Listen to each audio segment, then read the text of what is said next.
Good morning, dear students. Today, we are going to learn about the Mughal Empire, that is, chapter number 4 of history.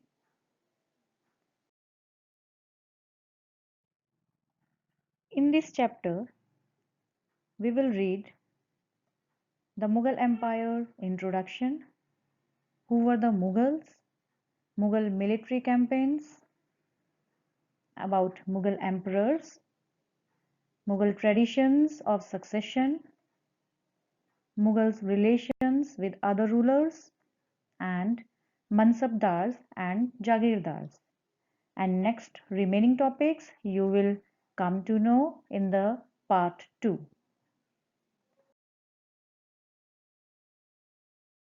As we are learning about the medieval period, so here in the Middle Age, a very powerful empire was that of the Mughals emerged. The Mughals created an empire and accomplished all their tasks only within a short periods of time. And from the latter half of the 16th century, they expanded their kingdom from Agra and Delhi until in the 17th century they controlled nearly all of the subcontinent. They imposed structures of administration and ideas of governance that outlasted their rule, leaving a political legacy that succeeding ruler of the subcontinent could not ignore.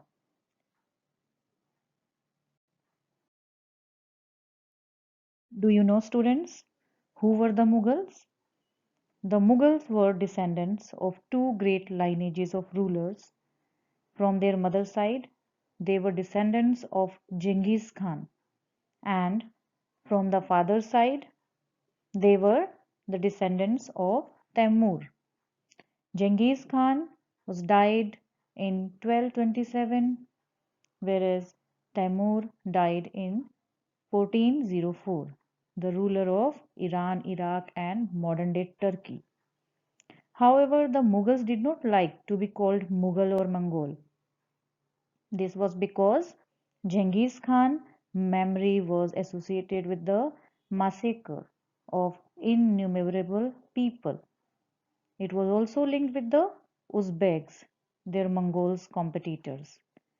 On the other hand, Mughals were proud of their ancestors like Timur, not least of all because their great ancestors had captured Delhi in 1398, and they celebrated this, each ruler getting a picture made of Timur and himself.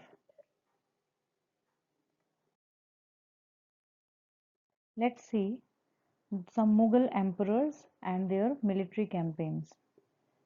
Babur, the first Mughal emperor, captured Delhi in 1526 by defeating Ibrahim Lodi in the Battle of Panipat. Next is Humayun, captured Delhi back in 1555. Akbar captured Chittor in 1568, Ranthambore 1569, Gujarat, Bihar, Bengal, Kashmir, and some other states during 1585 to 1605. Jahangir continued military campaigns started by Akbar. He also took campaign against Sikh and Ahoms. Shah Jahan captured Ahmednagar and Bijapur. Mughal campaigns continued in the Deccan under Shah Jahan. Aurangzeb. Aurangzeb in the northeast. The Ahoms were defeated in 1663, but rebellion started and opposed in 1680s. campaigns in the northwest against the Yusufzai and the Sikhs were temporarily successful. So after Akbar's rebellion, because Prince Akbar rebelled against Aurangzeb and received support from the Marathas and the Deccan Sultanate. So Akbar's rebellion, Aurangzeb sent armies against the Deccan Sultanates and he captured Bijapur. In this map, you can see some states like Chittor, Ranthambore, Gujarat, Bihar, Bengal, Kashmir, and some other states also captured by Akbar. And Shah Jahan also captured Ahmednagar and Bijapur. Do you know, students? When the rulers defeated and died in the battle, then who will take care of their empire?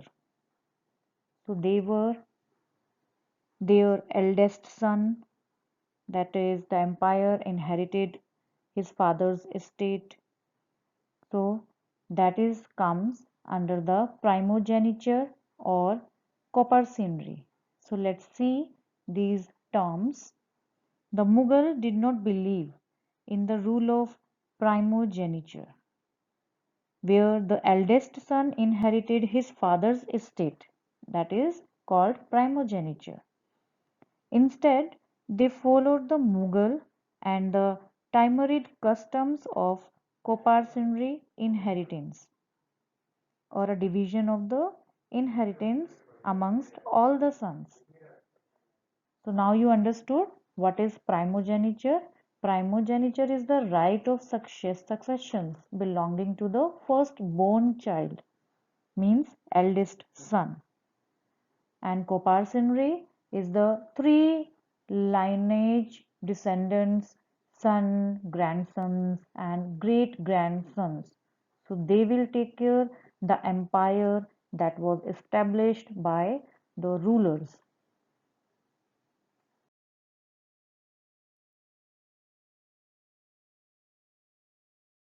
Do you know, students, how Mughal have the relations with other rulers?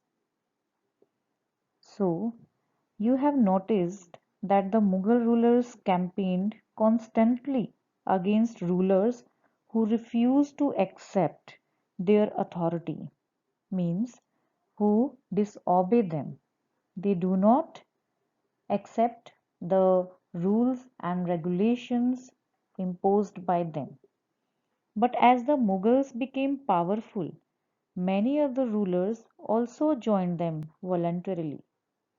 The Rajputs are a good example of this. So, how they joined, how they come together? Actually, many of them married their daughters into Mughal families and received high position, but many resisted as well.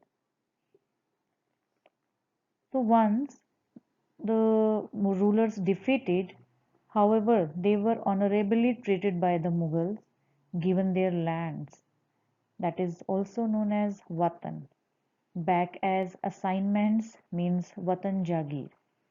The careful balance between defeating but not humiliating their opponents enabled the Mughal to extend their influence over many kings and chieftains.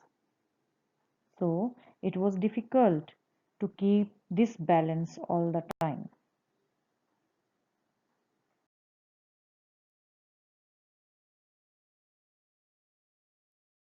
As the empire expanded to different regions, the Mughal ruler recruited the diverse or different bodies of people. So why they started recruiting different bodies of people? To take care of their empire. And those who joined Mughal service, they were enrolled as Mansabdars. So children, who were Mansabdars? The term Mansabdars refer to an individual who hold a mansab. Mansab means here position or rank.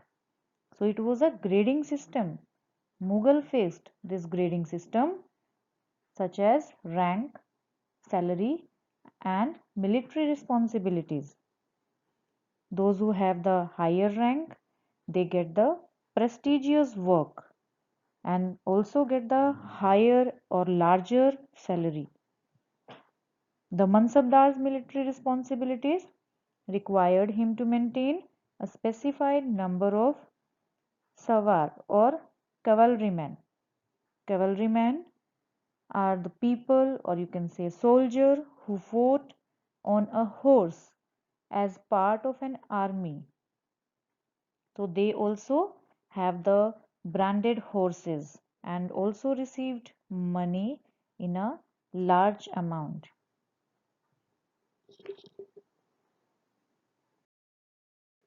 In Akbar reigns, these Jagirs were carefully assessed.